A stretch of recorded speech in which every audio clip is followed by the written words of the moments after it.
അത് ആ ഓർമ്മകളിലാണ് ഞാനിപ്പോൾ ജീവിക്കുന്നത്. അതെ, കാരണം അച്ഛനൊരു വലിയ കലാകാരനായിരുന്നു. ഒരുപക്ഷെ അദ്ദേഹം ഇന്ന് ജീവിച്ചിരിപ്പുണ്ടായിരുന്നെങ്കിൽ ഞാൻ ഈ അവസ്ഥയിൽ ചിലപ്പോൾ വരില്ലായിരുന്നു.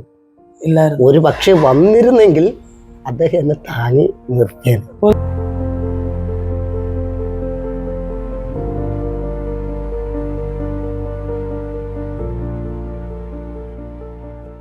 നമസ്കാരം. കാര്യങ്ങളൊക്കെ നല്ലതായിട്ട് പോകുന്നുണ്ട് അല്ലേ? എങ്ങനെയുണ്ടോ മധുവണ്ണ ഷൂട്ടൊക്കെ? എങ്ങനെയുണ്ട്? ഷൂട്ടൊക്കെ നല്ല രീതിയിൽ ദൈവഭാഗ്യം കൊണ്ട് നല്ല രീതിയിൽ പോകുന്നുണ്ടല്ലേ? ഓക്കെ. ഇപ്പൊ ലാസ്റ്റ് ഇപ്പം എവിടെ വർക്ക് നടക്കുന്നത്? ഇപ്പോൾ നമ്മുടെ വർക്കിന് മുമ്പിട്ട് എവിടെ വർക്ക് വരുന്നത്? നമ്മുടെ വർക്ക് അതിനൊന്ന് മറ്റേ കഴിഞ്ഞ സൺഡേയിൽ നമ്മുടെ വർക്കായിരുന്നു. അതിന് മുമ്പിട്ടുള്ള പറഞ്ഞാൽ മതി. അതിനുശേഷം വർക്ക് വല്ലതും വന്നോ? അതിന് രണ്ട് ചെയ്തല്ലേ? രണ്ടെണ്ണം ചെയ്തു, ഷൂട്ട് ചെയ്തായിരുന്നു. എന്നാലും ഇപ്പം ഏണിങ്സ് കിട്ടാൻ ഇച്ചിരി പാടായിരിക്കും. അതായത് ഒരു വരുമാനം കിട്ടാൻ ആവശ്യമായി വരുന്നുള്ളൂ. അതായി വരുന്നുണ്ട്. കാരണം ഒരുപാട് നല്ല പ്രേക്ഷകർ നമുക്ക് സപ്പോർട്ട് ചെയ്യുന്നുണ്ട്. തീർച്ചയായും ഇനിയും അവരുടെ സപ്പോർട്ട് കിട്ടാൻ നേരത്ത് തീർച്ചയായും നമുക്കൊരു ചെറിയ വരുമാനം കിട്ടി തുടങ്ങും. അത് ഞങ്ങളുടെ കഴിവല്ല, കാരണം നമ്മൾ സപ്പോർട്ട് അവരുടെ കഴിവാണ്. അതെ, താൻ പാതി ദൈവം പാതി. അതെ അതെ, നമ്മൾ ചെയ്യേണ്ട കാര്യങ്ങൾ നമ്മൾ ചെയ്താൽ തീർച്ചയായും ബാക്കി ദൈവം നോക്കിയുള്ളൂ. ദൈവം തന്നോട്ടെ. അല്ല, ഞാൻ ചോദിക്കുന്ന വെച്ചാലേ, നമ്മുടെ ഇടയ്ക്ക് വെച്ചിട്ട് നമ്മുടെ അഞ്ചൽ ഒരു ഹോസ്പിറ്റലിൽ വെച്ചിട്ട് അങ്ങനെ ഒരു വീഡിയോ ഇറങ്ങിയായിരുന്നു. യഥാർത്ഥത്തിൽ ആ ഒരു വീഡിയോ മൊത്തത്തിൽ ഒരിത്തിരി ഒരു പ്രശ്നങ്ങൾ ഉണ്ടാക്കിയായിരുന്നു. അതെ അതെ അതെ. അതിന്റെ പിന്നിലെ സത്യാവസ്ഥ എന്താണെന്ന് പറയാൻ പറ്റും? അത് ഞാൻ നേരത്തെ പറഞ്ഞിട്ടുള്ളതാണ്, എന്നാലും ഞാൻ പറയുകയാണ്. ആ ഒരൊറ്റ വീഡിയോയിലാണ് ഞാൻ മാനസികമായി തകർന്നു പോയത്. കാരണം അത് ഞാൻ മനഃപൂർവ്വം ചെയ്തതല്ല. ഞാൻ 2 പ്രോഗ്രാം എനിക്കുണ്ടായിരുന്നു. കാരണം ഒരു മനുഷ്യന്റെ മൈൻഡ് ഔട്ട് ആവുന്നത് മദ്യത്തിലൂടെ അല്ല, മദ്യത്തെക്കാട്ടിലും പവർ ഉറക്കക്ഷീണമുണ്ട്. ഭ്രാന്തമായ അവസ്ഥയാണ്. 2 ദിവസം കണ്ടിന്യൂ ആയിട്ട് ഉറങ്ങാതെ പ്രോഗ്രാം കഴിഞ്ഞിട്ട് ഞാൻ ഞാൻ അഞ്ചൽ വന്നു. എന്റെ സ്വന്തം നാടല്ലേ, അഞ്ചൽ വന്നു. അപ്പൊ എന്റെ ഒരു സുഹൃത്താണ് എൻ്റെ അടുത്ത് പറഞ്ഞത്, ആഹാരം കഴിക്കാൻ ക്ഷീണമുള്ളതുകൊണ്ട് ഈ ഒരു ട്രിപ്പ് ഇട്ടാൽ ആ ക്ഷീണം മാറും. ആ ഒരു ഐഡിയയിലാണ് ഞാൻ നല്ല 2 ദിവസം ഉറക്കക്ഷീണമുണ്ട്. ഞാൻ ശകലം കഴിച്ചിട്ടുണ്ടായിരുന്നു, കള്ളം പറയുന്നത്. ഒരെണ്ണം കഴിച്ചിട്ടുള്ള ഈ ഉറക്കത്തിന്റെ ഇടയ്ക്ക് ഞാൻ അവിടെ ഇരുന്ന് അറിയാതെ ഉറങ്ങിപ്പോയി. പെട്ടെന്ന് വിളിച്ചപ്പം എൻ്റെ അടുത്തായിപ്പോയി. പക്ഷെ കിടക്കുന്ന വീഡിയോ ആണ്. അപ്പൊ പലർ പെട്ടെന്ന് എന്നെ അറിയുന്നവർ അല്ലെങ്കിൽ മറ്റുള്ളവർ പെട്ടെന്ന് അവർ കാണുമ്പോൾ അവരുടെ മുന്നിൽ ഒരു കുടിച്ചു കൂത്താടി കിടക്കുന്നു എന്നുള്ളൊരു വിഷ്വലാണ്. യഥാർത്ഥത്തിൽ അതിന്റെ സത്യാവസ്ഥ എന്താണെന്ന് ഞാൻ മുമ്പേയും പറഞ്ഞിട്ടുണ്ട്, അതാണ്. പക്ഷെ ഇത് മറ്റുള്ളവർക്ക് അറിയേണ്ട കാര്യമില്ലല്ലോ. അതവരെ എടുത്തിട്ട് ഈ ചാനൽ വരെ എന്നെ സസ്പെൻസ് ഒക്കെ ചെയ്തു. പിന്നെ കുറച്ചു നാൾ മാറി നിൽക്കും. ഇപ്പോഴത്തെ ഒരു കാലം എന്ന് വെച്ച് കഴിഞ്ഞാൽ ഒരു റീച്ച് കിട്ടാൻ വേണ്ടിയിട്ട് എല്ലാരും ഇല്ല, ചിലരെ ഏതറ്റം വരെയും പോകും, ഏത് വീഡിയോ ആയാലും എടുത്തിട്ട്. ഇത് റീച്ച് കിട്ടാൻ വേണ്ടിയിട്ടല്ല, ഞാൻ മനഃപൂർവ്വം അവിടെ കയറുന്ന ട്രിപ്പ് ഇടാം എന്ന് പറയുന്നത്. 2 ദിവസത്തെ ഉറക്കക്ഷീണം. പക്ഷെ അപ്പൊ അന്ന് അണ്ണനോട് ആരാണ്ട് സംസാരിച്ചപ്പോ അതൊരു ഉടക്കിലേക്ക് മാറിയായിരുന്നു. മൈൻഡ് ഔട്ടാ നിൽക്കണം. അത്രയും ഭ്രാന്തെടുത്ത് എന്നെ അടുത്ത് ഷൗട്ട് ചെയ്യാൻ നേരത്തെ തീർച്ചയായിട്ടും ഞാൻ പ്രതികരിച്ചിരിക്കും. അവിടെ ക്യാമറ ഉണ്ടോ മറ്റോ ഉണ്ടോ എന്ന് നോക്കത്തില്ല. നാച്ചുറൽ ഒരു മനുഷ്യൻ അങ്ങനെയാണ്, പ്രതികരിച്ചു പോകും. അപ്പം മറ്റുള്ള ചാനലുകാർ പറഞ്ഞു കുറച്ചു നേരം മാറി നിൽക്കുക, അവരവരുടെ ബിസിനസ്സാണ്. അങ്ങനെ പറ്റ കൂട്ടുകാരും പലരും ഇങ്ങനെയൊക്കെ ആയിട്ട് അവരെല്ലാം കൂടെ പ്രോഗ്രാമിനൊക്കെ ഇങ്ങനെയൊക്കെ ആയല്ലേ മാറി നിൽക്കുക. അവരെ യഥാർത്ഥം അറിയുന്നില്ല. തുഷാന്ത് ആ സമയത്ത് ഇല്ലായിരുന്നല്ലേ കൂടെ? തുഷാന്ത് ഇല്ലായിരുന്നു. പക്ഷെ തുഷാന്ത് ഉണ്ടായിരുന്നെങ്കിൽ അത്ര ഒരു ഞാൻ വേറെ സമിതി കളിക്കുമല്ലായിരുന്നു. തുഷാന്ത് വേറെ ഷോർട്ട് ഫിലിമായിട്ട് അവൻ പോയി, ഞാൻ വേറെ പോയി. അങ്ങനെ പറ്റിയതാണ്.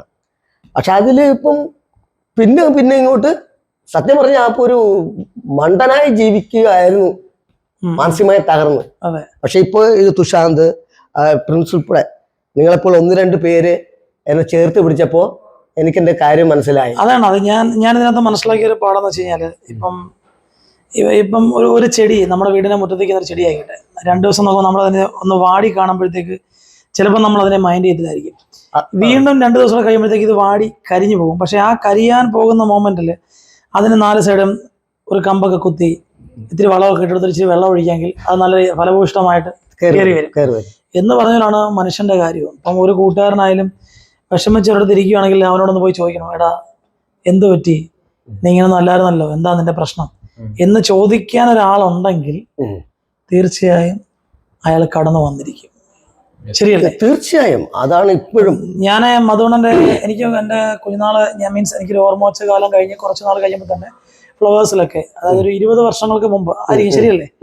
20 വർഷമായോ? 20 വർഷമൊന്നും ആയിട്ടില്ല. അല്ല, 15 വർഷം, 6-7 വർഷം, 8 വർഷം ഫ്ലവേഴ്സിലുള്ളത്. അല്ല, അത് അണ്ണ പ്രോഗ്രാമിൽ ഇറങ്ങിയിട്ട് എത്ര വർഷമായി?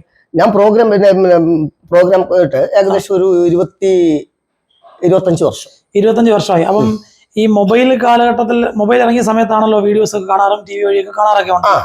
അപ്പൊ ആ സമയം തൊട്ട് ഞാൻ ഉദ്ദേശിച്ചത് അതാണ്. ആ സമയം തൊട്ട് എനിക്ക് അണ്ണന്റെ കാര്യങ്ങളൊക്കെ നമ്മൾ കാണാറുണ്ട്. അപ്പൊ നമ്മുടെ അയ്യപ്പ ബൈജു എന്ന് പറഞ്ഞ ഒരു ചേട്ടൻ ഉണ്ടായിരുന്നു, പ്രശാന്ത് ചേട്ടൻ. ആ പുള്ളിയുള്ള സമയത്തൊക്കെ എനിക്ക് തോന്നുന്നു അണ്ണന്റെ വീഡിയോസ് ഇടയ്ക്ക് കണ്ട പോലെയൊക്കെ എനിക്ക് തോന്നുന്നുണ്ട്.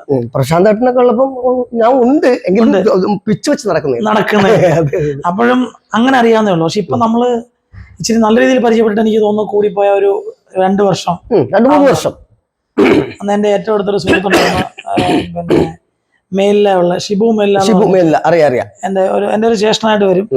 പുള്ളിക്കാരൻ വഴിയാണ് അണ്ണനെ പരിചയപ്പെടുന്നത്. തീർച്ചയായും അത് ആ പുള്ളിക്കാരനാണ് നമ്മുടെ ചേട്ടനാണ് അണ്ണനെ പരിചയപ്പെടുന്നത്. അതെ. അപ്പം ഞാൻ പറഞ്ഞോണ്ടെന്ന് വെച്ച് കഴിഞ്ഞാൽ ഇനിയെങ്കിലും അണ്ണനെ പുറത്തു പോകുന്ന സമയത്ത് ഒരു വീഡിയോ ചെയ്യാൻ ഒരാൾ വരുവാണെന്നുണ്ടെങ്കിൽ അണ്ണൻ അവരുടെ അടുത്ത് പറയണം, വളരെ സൗമ്യതയോടുകൂടി പറയണം, നിങ്ങൾക്ക് എന്റെ വീഡിയോ ചെയ്യണമെന്നുണ്ടെങ്കിൽ ഇപ്പോ ഈ റോഡിൽ വെച്ച് വേണ്ട, ഞാൻ വേണേ നിങ്ങളുടെ വീട്ടിൽ വരാം, അല്ലെങ്കിൽ നിങ്ങൾക്ക് എന്റെ വീട്ടിൽ വരാം. ശരിയല്ലേ? ഞാൻ ഇന്നലെ അണ്ണനെ വിളിച്ചപ്പോഴും പറഞ്ഞതല്ലേ? പറഞ്ഞ സത്യമാണ്. ഞാൻ ഒരു കാര്യം പറയട്ടെ, പറഞ്ഞ സത്യമാണ്. ഇത് സംഭവിക്കുന്നത് ദൂരെ പാലക്കാട്, കണ്ണൂർ, കാസർഗോഡൊന്നും അല്ല. ഞാൻ ജനിച്ചു വളർന്ന അഞ്ചലും പിന്നെ പരിസര പ്രദേശങ്ങളിലുമാണ്. അപ്പൊ ഞാനിപ്പം പണിക്കൊക്കെ പോകും, വെൽഡിങ്ങിന്റെ പണിക്കൊക്കെ പോവാണ്. പോയിട്ട് ആളോട് വൈകുന്നേരം വരാൻ ചെറുതൊക്കെ അടിച്ചിട്ട് വരും. അപ്പൊ കഴിച്ചിട്ട് ഞാൻ വീട്ടിലോട്ട് വരുമ്പോ മുഷിന് ഡ്രസ്സായിരിക്കാം, കൈലി ആയിരിക്കാം, കുളിക്കാത്ത ഡ്രസ്സിൽ തന്നെ വീട്ടിൽ പോയി അപ്പം സ്വന്തം നാടല്ലയോ. അപ്പോഴത്തേക്ക് പരിചയക്കാർ ഇങ്ങോട്ട് വരും, അളിയാന്നൊക്കെ വിളിച്ചോണ്ട് വരും. അപ്പൊ സ്വന്തം എന്നും കാണുന്നവരല്ലേ, ഞാനും അളിയാന്ന് വിളിക്കും. അപ്പൊ ഞാൻ സഹോദരൻ, പക്ഷെ എതിരെ ഒളിച്ചെന്ന് മൊബൈൽ എടുക്കുന്ന കാര്യം ഞാൻ ശ്രദ്ധിക്കാറില്ല. കാരണം സുഹൃത്തുക്കൾ ചതിക്കില്ല എന്നാണ് എന്റെ വിശ്വാസം. അത് അവർക്കറിയാം, അവരൊരു ബിസിനസ് ആക്കി മാറ്റിയാണ് ഇതിനെ. അങ്ങനെ ആക്കരുത് എന്ന് ആ സുഹൃത്തുക്കളോട് എനിക്കൊരു അപേക്ഷയുണ്ട്. അതെ, ദയവേത് ഇപ്പം തുഷാന്തും ഇനിയിപ്പം നിങ്ങളിപ്പോൾ ഒരുമിച്ചാണ് ഇപ്പം കൂടുതലും എനിക്ക് കാണാറ്. ഇപ്പം അതുകൊണ്ട് തന്നെ വിളിക്കാൻ പറ്റാത്തതുകൊണ്ട് തുഷാന്തിനെയാണ് കൂടുതലും കോൺടാക്ട് ചെയ്യുന്നത്. അപ്പം പറയുന്നത് വെച്ചാൽ അങ്ങനെ ഏതെങ്കിലും ഒരു അവസരം തുഷാന്തും കൂടെ ഒന്ന് ശ്രദ്ധിക്കണം. അവരോട് പറയണം, വീഡിയോ എടുക്കണമെന്നുണ്ടെങ്കിൽ ഇപ്പം എൻ്റെ വീട്ടിൽ വെച്ച് വേണേ ഇന്റർവ്യൂ ചെയ്യാം, അല്ലെ തുഷാന്തിന്റെ വീട്ടിൽ വെച്ച് വേണേ ചെയ്യാം, അതല്ലെങ്കിൽ അതിനുവേണ്ടി ഒരു പ്രത്യേക സ്ഥലം കണ്ടെത്തി ചെയ്യാം. അപ്പൊ ഞാൻ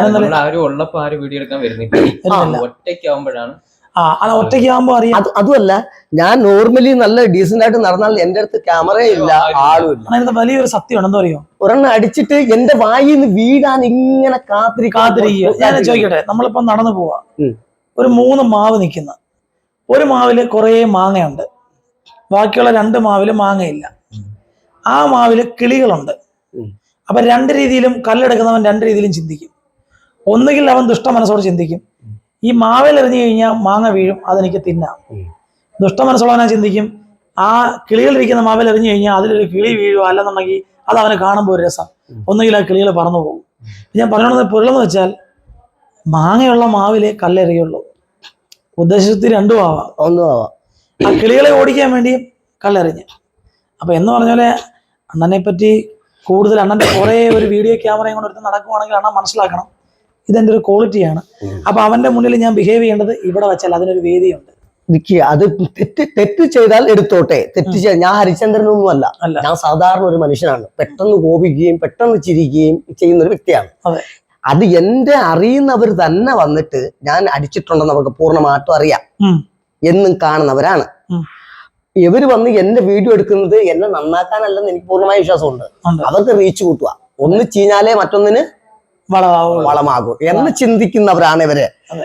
അപ്പൊ ഇവരെ എങ്ങനെയാണ് സുഹൃത്തുക്കളത്തിൽപ്പെടുത്തുക, എങ്ങനെയാണ് പരിചയക്കാരിൽപ്പെടുത്തുക? ഇവരെ ചീത്ത വിളിക്കാൻ പറ്റൂ, ഇവരെ വഴക്ക് പറയാൻ പറ്റൂ? അതെ, അതായത് ഇപ്പം മധുവണ്ണൻ ഒരു തെറി വിളിച്ചു കഴിഞ്ഞാൽ അത് 1 ലക്ഷം പേര് കാണും എന്ന് തെറി വിളിക്കുന്ന. പക്ഷെ വീഡിയോ എടുക്കുന്ന ആൾ വിളിക്കുന്ന തെറി ചിലപ്പോൾ അയാൾക്ക് വേണേ കട്ട് ചെയ്ത് കളയാം, അല്ലെ ഒരു 3-4 പേരെ കാണുള്ളൂ. ഇതാണ് ഇതിനകത്തൊരു വലിയ വ്യത്യാസം. അവർക്കറിയാം, എന്നെ ചൊറിയാൻ വന്നാൽ ഞാൻ പെട്ടെന്ന് പ്രതികരിക്കുമെന്ന് അറിയാം. അങ്ങനെ എന്നെ അറിയുന്നവരാണ് ചെയ്യുന്നത്, അല്ലെങ്കിൽ എന്നെ അറിയാത്ത ഒരാൾ. പക്ഷെ ഞാനൊരു കാര്യം പറഞ്ഞാൽ, ഈ ഒരു വീഡിയോ കൊണ്ട് ഞാൻ ഇപ്പൊ നമ്മളിങ്ങനെ ഒരു വീഡിയോ ചെയ്തു, എന്റെ മനസ്സ് പറയുന്നു, ഈ വീഡിയോയിൽ അറിയാൻ പറ്റും അണ്ണന്റെ നന്മ ആഗ്രഹിക്കുന്നവർ എത്ര പേരുണ്ടെന്ന്. തീർച്ചയായിട്ടും ഒരുപാട് പേരുണ്ട്. ശത്രുക്കള് ഉണ്ടാവാൻ ചിലപ്പം എനിക്കിതുവരെയും ശത്രുക്കളൊന്നും ഉണ്ടായിട്ടില്ല. എങ്കിലും ഞാൻ പറയുകയാണ്, ഇപ്പം നമ്മുടെ നന്മ ആഗ്രഹിക്കുന്നവരാണേലും, അല്ലെങ്കിൽ ഇപ്പോൾ തുഷാന്തിന്റെ അക്കൗണ്ട് വഴി ഇത് പോസ്റ്റ് ചെയ്യുമ്പോൾ തുഷാന്തിന്റെ നന്മ ആഗ്രഹിക്കുന്നവരാണേലും, അണ്ണന്റെ നന്മ ആഗ്രഹിക്കുന്നവരാണെങ്കിലും, ആരാണെങ്കിലും ഈ വീഡിയോയുടെ ഒരു റീച്ച് അല്ലെന്നുണ്ടെങ്കിൽ വീഡിയോയുടെ പിന്നെ കമന്റ്സുകൾ കൊണ്ട് നമുക്ക് മനസ്സിലാക്കാം ആരാണ് നല്ലവര്, അല്ലെ നല്ലത് ആരാണോ ചീത്ത ആരാണെന്ന് നമുക്ക് മനസ്സിലാക്കാൻ പറ്റും അല്ലെ. ഒരാൾ കമന്റ് ഇടാൻ നേരത്ത് അതിന്റെ ഉദ്ദേശശുദ്ധി നമുക്ക് മനസ്സിലാക്കാൻ പറ്റും. അദ്ദേഹം നമ്മൾ ബാഡ് കമന്റ് പറഞ്ഞാലും അതിൽ ഒരു എന്റെ നന്മയ്ക്കാണ് പറയുന്നത് നമുക്ക് ചിന്തിക്കാൻ പറ്റും. ഇത് അടച്ചാക്ഷേപിക്കുന്നവരുണ്ട്, അത് അവരുടെ കുലത്തൊഴിലാണ്, അത് നമ്മളായിട്ട് മാറ്റാൻ പറ്റത്തില്ല. അതങ്ങനെ ഒഴുകിക്കോട്ടെ, അറബിക്കടലിൽ പോയി ചേരട്ടെ. പിന്നെ അണ്ണന്റെ വീട്ടിലാരൊക്കെയുണ്ട് ഇപ്പൊ? വീട്ടിലിപ്പം അമ്മ വയസ്സായി. ഭാര്യ മക്കളെ? മക്കള് രണ്ടുപേര് മക്കളുണ്ട്. എത്ര പഠിക്കുവോ? അവർക്ക് ഒരു 10ാം ക്ലാസ്സിലും 8-7 ഒക്കെ പഠിക്കുന്നുണ്ട്. പിന്നെ മധുണ്ണന്റെ അച്ഛനൊരു കലാകാരനാണെന്ന് ഞാൻ പറഞ്ഞു കേട്ടിട്ടുണ്ട്. അത് തീർച്ചയായും ആണല്ലോ. എന്റെ ഗുരുനാഥൻ എന്ന് പറയുന്നത്, എനിക്ക് പുറത്ത് ഞാൻ പോയി ഒരു ഇൻസ്റ്റിറ്റ്യൂട്ടിൽ പഠിച്ചിട്ടൊന്നുമില്ല, അതിനെയൊന്നും പഠിച്ചിട്ടില്ല. അച്ഛന്റെ ഒരു കഴിവ് എനിക്ക് കിട്ടിയെന്നേ ഉള്ളൂ. അപ്പം റിയൽ പറയുവാണെങ്കിൽ അണ്ണന്റെ ഗുരുനാഥൻ അണ്ണന്റെ അച്ഛൻ തന്നെയാണ്. അയ്യോ, വലിയ കലാകാരൻ. അച്ഛൻ മരിച്ചു 10-5 വർഷമായി. അത് ആ ഓർമ്മകളിലാണ് ഞാനിപ്പോ ജീവിക്കുന്നത്. അതെ, കാരണം അച്ഛനൊരു വലിയ കലാകാരനായിരുന്നു. ഒരുപക്ഷെ അദ്ദേഹം ഇന്ന് ജീവിച്ചിരിപ്പുണ്ടായിരുന്നെങ്കിൽ ഞാൻ ഈ അവസ്ഥയിൽ ചിലപ്പോൾ വരില്ലായിരുന്നു.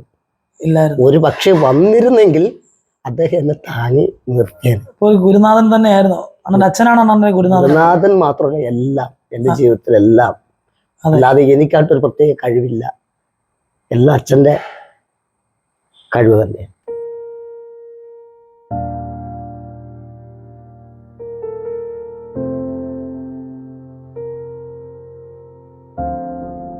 വിശ്വാസമുണ്ട്, അച്ഛൻ്റെ ആ ആത്മാവിൻ്റെ ആ ഒരു സ്നേഹം അല്ലെങ്കിൽ ഒരു ആശ്വാസം ഇപ്പോഴും എനിക്കുണ്ട് എന്നുള്ളത് പൂർണ്ണമായിട്ടൊരു വിശ്വാസമുണ്ട്. ആ വിശ്വാസത്തിലാണ് ഞാൻ ജീവിക്കുന്നത്. ഞാൻ വളരെ പറഞ്ഞു കേട്ടിട്ടുണ്ട് അണ്ണന്റെ മധുവണ്ണന്റെ അച്ഛൻ നല്ലൊരു കലാകാരനാണെന്ന്. പക്ഷെ ഞാൻ പറയട്ടെ, എന്നെ ഇപ്പോഴല്ലേ നിങ്ങൾ TV-യിലൂടെ കാണാൻ തുടങ്ങിയിട്ടുള്ളൂ.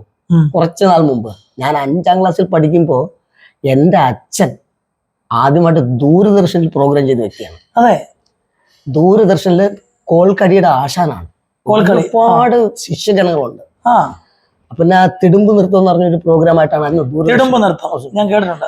അത് നമ്മുടെ ക്ഷേത്രകല ആചാരമായിട്ട് ബന്ധപ്പെട്ടതാണ്. അന്ന് ഞങ്ങൾ TV കാണാൻ പോകുന്നത് അവിടെ വലിയൊരു തറവാട് വീടുണ്ട്, ഒരു തറവാട് വീടുണ്ട്.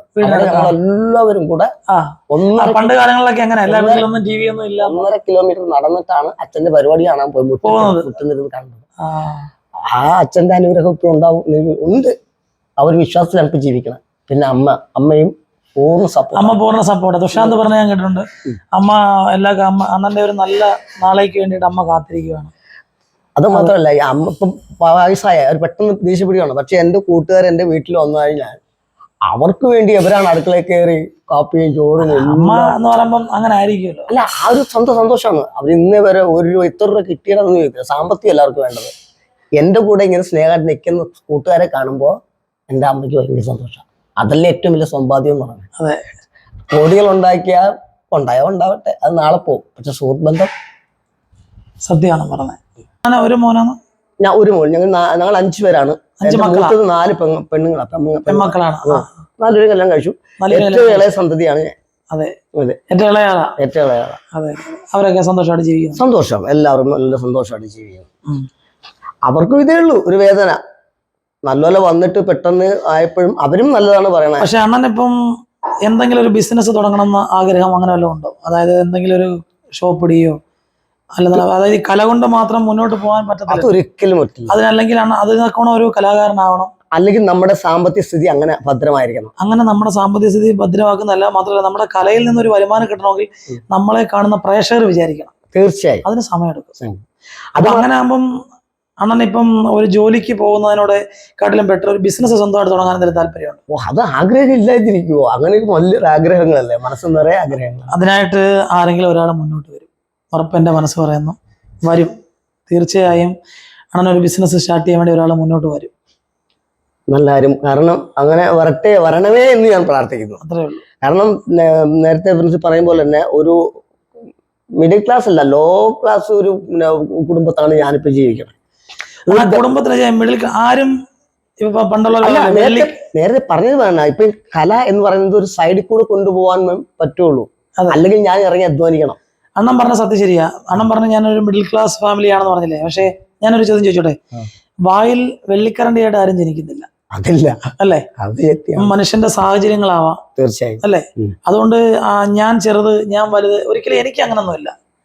ഞാൻ പല വേദികളിലും പോയിട്ടുണ്ട്. ഇന്ന് വരെയും എൻ്റെ മനസ്സിൽ അങ്ങനെ ആരും തട്ടിയിട്ടില്ല. അവരുമായിട്ട് ഞാൻ കൂടുതൽ ഇങ്ങനെ ചെയ്യണം, ഒരു ഇന്റർവ്യൂ എടുക്കണമെന്നോ അല്ലെങ്കിൽ അവരുമായിട്ട് ഒത്തു പോകണമെന്ന് തീരുമാനിച്ചിട്ടില്ല. പക്ഷേ അണ്ണനെ ഞാൻ പരിചയപ്പെട്ട നാളെ തൊട്ട് അണ്ണനെ കൂടെ നിർത്തണം എന്ന് ഞാൻ ആഗ്രഹിച്ചു. തീർച്ചയായും എനിക്ക് പറ്റിയിട്ടുണ്ട്. ഞാൻ എൻ്റെ പല കാര്യങ്ങളിൽ ഞാൻ പരാജയപ്പെട്ടിട്ടുണ്ട്. കാരണം എന്ന് വെച്ചാൽ അപകർഷതാബോധം എന്ന് പറഞ്ഞ സംഭവം എൻ്റെ തലയ്ക്ക് പിടിച്ച ഒരു സമയമുണ്ട്.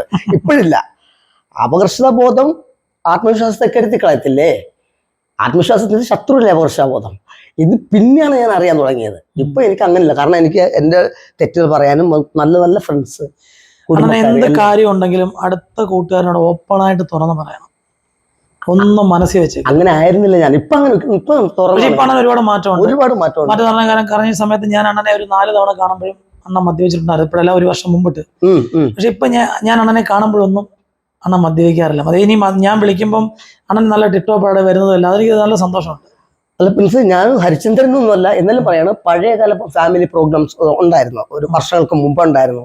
പിന്നെ ഇങ്ങനെ പിന്നെ മറ്റേ ഹോസ്പിറ്റൽ വിഷയം അങ്ങനെ മാനസികമായിട്ട് ഞാൻ തകർന്നു പോയിട്ടുണ്ട്. അപ്പോൾ മദ്യത്തെ ആശ്രയിച്ചിട്ടുണ്ട്, സത്യമാണ്.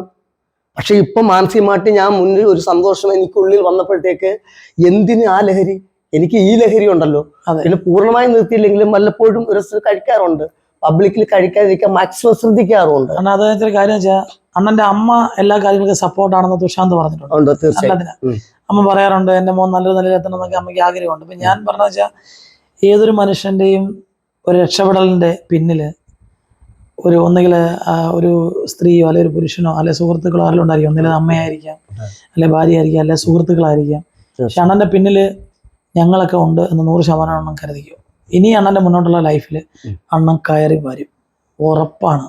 പക്ഷെ ഞങ്ങൾ അണ്ണനെ അത്രയും അംഗീകരിക്കുകയും ഞങ്ങൾ അണ്ണനെ അത്രയും സ്നേഹിക്കുകയും ചെയ്യുമ്പോൾ അണ്ണൻ തിരിച്ച് ഈ മദ്യം പൂർണ്ണമായി അങ്ങ് ഉപേക്ഷിക്കുക. അണ്ണനെ കൊണ്ട് അത് സാധിക്കും. ഞാൻ മനസ്സിലാക്കിയ പാഠം അണ്ണനെ കൊണ്ട് സാധിക്കുന്ന വെച്ചാൽ ഞാൻ ഇത്രയായത് പണ്ട് ആ ഒരു സിറ്റുവേഷനിൽ കൈ വിറയ്ക്കുന്ന അവസ്ഥയിൽ കിട്ടാതെ ഉരുണ്ടിട്ടുണ്ട്. അതിൽ നിന്ന് എത്രയോ മാറ്റം. നല്ല മാറ്റമുണ്ട്. അപ്പൊ ഇനിയും മാറാവുന്നേ ഉള്ളൂ. പക്ഷെ അണ്ണന്റെ ഈ ഒരു മാറ്റത്തിനകത്ത് തുഷാന്ത് ഒരു പ്രധാന പങ്ക് വഹിച്ചിട്ടുണ്ട്. നമ്മുടെ സജി കലാഭവൻ സഹിച്ചേട്ടനെ, തുഷാന്ത് ഏട്ടനൊക്കെ പിന്നെ കൂടെ ഒരു അർജുൻ എന്ന് പറഞ്ഞ പയ്യൻ, അവരൊക്കെ സത്യം പറഞ്ഞ അപ്പം നമ്മുടെ കൂട്ടായ്മ, നമ്മൾ ഈ ഒരുമിച്ചുള്ള കൂട്ടായ്മയാണ് കൂടെ. അതായത് ചെങ്ങാതി നന്നായാൽ കണ്ണാടി വേണ്ട എന്ന് കാരണവന്മാര് പറഞ്ഞു കേട്ടിട്ടുണ്ട്. അതൊരു വലിയ പഴഞ്ചൊല്ലാണ്. അതിലെനിക്ക് അവരോട് വേറൊരു ബഹുമാനമുണ്ട്, സ്നേഹമുണ്ട്. കാരണം എന്നറിയാമോ, എല്ലാവരും ഇങ്ങനെയുള്ള ഒരു ചാനൽ തുടങ്ങുമ്പോഴും അവരുടെ പിന്നിൽ സാമ്പത്തികം എന്ന് പറഞ്ഞ സംഭവമുണ്ട്. ഇതിൽ പ്രതീക്ഷിച്ചാണ് അവർ വരുന്നത്. പക്ഷെ ഈ വരുന്ന 3 പേരും പ്രിൻസിപ്പൽ സഹായിച്ചിട്ടുണ്ട്. അതല്ലേ, സാമ്പത്തികമല്ല പ്രധാനം, ആ കലയെ സ്നേഹിക്കുകയും. സാമ്പത്തികം എന്ന് വെച്ച് കഴിഞ്ഞാല് അല്ല, അത് ദൈവം തരട്ടെ, വരും നാളെ പോവും. പക്ഷെ സൗഹൃദം എന്ന് വെച്ചാൽ അങ്ങനല്ല, അത് മരണം വരെ ഉണ്ടാവും. മധുവണ്ണൻ ഇപ്പം സാമ്പത്തികം എന്ന് പറഞ്ഞാൽ നാളെ ഉണ്ടാവാം. ചിലപ്പോൾ ഒറ്റ ദിവസം കൊണ്ടായിരിക്കാം, അല്ലെ ഒരു പ്രോഗ്രാം കൊണ്ടായിരിക്കും അണ്ണൻ രക്ഷപ്പെടുന്നത്. അത് ദൈവനിശ്ചയം. പക്ഷെ സൗഹൃദം എന്ന് പറഞ്ഞാൽ പെട്ടെന്നുണ്ടാവുന്ന ഒരാളെ വിശ്വസിക്കാൻ പറ്റത്തില്ല. അതില്ല, കൂടെ നിൽക്കുന്നവൻ ആ ചങ്ക് എപ്പോഴും കൂടെ തന്നെ കാണും. അതിനകത്തൊരു വലിയ സത്യം തന്നെയല്ലേ? തീർച്ചയായിട്ടും അതാണ് സത്യം, അത് മാത്രമാണ് സത്യം.